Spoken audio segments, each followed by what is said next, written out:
landing a terrific away performance. You said you wanted more goals from your central defenders. Yeah. And Amari Patrick doing what he does all the time and scores another cracker. A great day for you. Yeah, we have to contribute from all areas of the pitch. You know, to just rely on your attacking options just to score goals it doesn't equal success in my opinion. We have to contribute from other areas of the pitch. We've had some real good meetings in preparation for this game. Some at the training ground. It took us 8 hours to get here yesterday, which was a long trip. And I said to the players this morning, does anyone not want to play because you're tired? You know, you're feeling sorry for yourself a little bit. But no one put their hand up, and we were prepared to go out and work. And we thought it was an area that we've highlighted, which we could potentially score from. And it's a brilliant ball into the box. And Nathan attacks it really well. So yeah, really pleased. It was a strange game. I actually thought we started off okay, and we had moments. We got balls into the box without getting first contacts. We got some set plays, and then they grew into the game and they played through our press 3 or 4 times, or perhaps we missed tackles, or we didn't quite get there because we wanted to press as much as we could. And so they had some real opportunities in the first half, and there was some last-ditch defending, a brilliant clearance off the line, I think, from Bruffy. But if you're going to come away from home, you have to do some of those things as well. And I say it's really pleasing to walk away from here having defended really well. It's another clean sheet with a different team with different threats. So yeah, we walk away really pleased. So that's 2 long away games we've had now for the first 2, and we've collected points in both. And I said to the players on Thursday that when you're doing this job, and it's a brilliant job. It's a brilliant job being a footballer. It's a brilliant job on this side of the fence. But you have to make lots of sacrifices. And my daughter is 27 today. So I've obviously not seen her the whole day. I spoke to her this morning, and I just said to the lads this morning, we have to make sacrifices. I don't want to feel sorry for us, but we can't put a holiday in on a Saturday. We have to miss these events. So I said, no, if we're going to miss these kinds of things, go out there, give it everything. And you know, they've earned their Monday off, their extra day off as a reward for that, because 8 points from the first 4 is a good initial start of the start.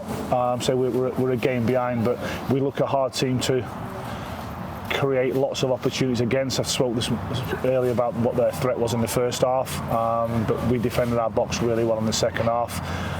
Saves which Luke had to make. No, I'm mate for getting someone. I'm sure he'll remind me if I am. But yeah, so it's going to be a great trip home. I'm sure the coach is going to be lively. It's not like me to get so energetic at the end of the game and celebrating like that, but you know, say to come here and win this game 2-0 is a brilliant win for us, and we've got to keep building. We've got to keep moving forward now. And how can we keep progressing our game? How can we keep improving individually and collectively? But yeah, it's been a really good bank holiday weekend for us. And when you signed Nathan Smith, you say he's the sort of defender that fans will love. Yeah. They know that about him, but also they've seen his aerial threat. I think he had one over the crossbar just after he'd scored his goal as well today. Yeah, and I think he probably should have scored on Tuesday night as well with another header over the bar. But listen, I know what I'm going to get out of Nathan 9 times out of 10. He's going to get kicked everywhere. He's going to have the odd contact with 1 or 2 of their players as well and kick 1 or 2 of them. But he's so brave. He loves defending. He will put his body on the line. Is that an area that he needs to get better at? Yeah, it is, because he attacks the ball so well in our box. And if he can start contributing more goals at the end of the pitch, that will help him. It will help us as a team. So yeah, it was a really good display from Nathan. Yeah, and he has to try and get a few more.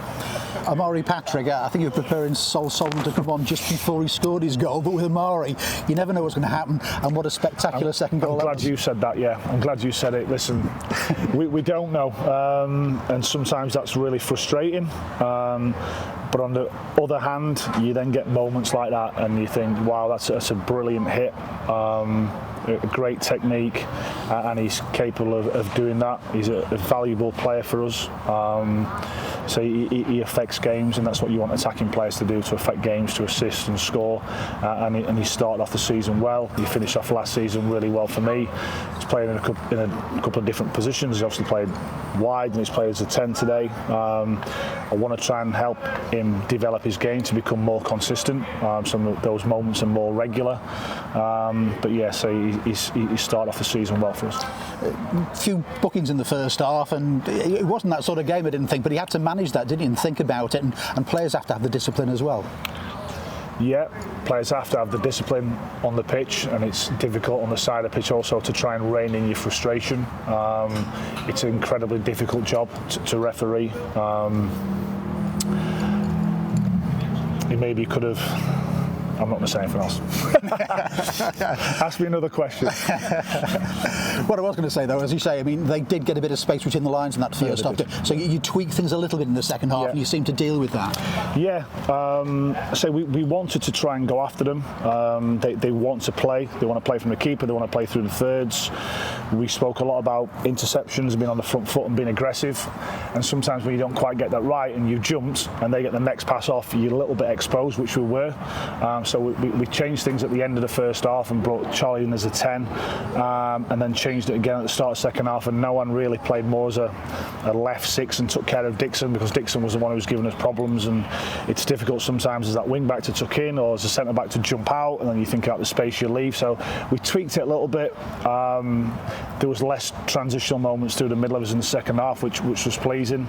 And then when they got down the side of the box, we stopped some delivery, and when it came in our box, we made contact on a few things. So yeah, as always, enjoy it, enjoy the win, enjoy the night back, enjoy the extra day off, because say we all sacrifice so much, and we miss so many occasions in our own personal life and birthdays. I've just said for my daughter's 27 today. I hope she's had a great day. And yeah, we get the extra day on Monday, so bank holiday Monday. The players have earned that extra day off. I hope they enjoy it, and then we'll come back on Tuesday and we'll start for the next game. Oh, Dad hasn't forgotten to buy her a present as well. No, Dad's always in charge of those kinds of things. Yeah, no, my missus just relies on me to get those things done. So when my daughter rang me this morning, she was just saying, "Oh, thanks for the presents, Dad." And my natural reaction would be, "What were they?" But no, I didn't say that. So listen, I hope she has a great afternoon and a great night. And I'm so proud of her. So yeah. And just one quick word, injury-wise, Christian Dennis missed out in midweek. He's not involved today again. What's the story with Christian at the moment? Yeah, he's got a calf issue, which he had in the second to last week of pre-season. Spoke about it when he did it post-Preston game. It's not gone away. He's tried to manage it in the best way he could. It's flared up again. We have had it scanned, and it's not going to be a quick turnaround for him. But when those things happen, other people have to step up. That's what we've got a squad for. Everyone has to contribute, and I'm sure that Josh, Sam Finley and Deno are at home this afternoon, and they're looking at the result and they'll be really pleased. Josh had his operation on Thursday, and he's come through that really well. Sam Finley's now progressing after his operation in the summer. He's back on the grass and running. So yeah, we've got the squad. Be ready when you need it. Be prepared. Everyone knows what the job is, and let's see where it takes us. So you're ready today. Enjoy your trip home. Thank you very much. Appreciate your time, man.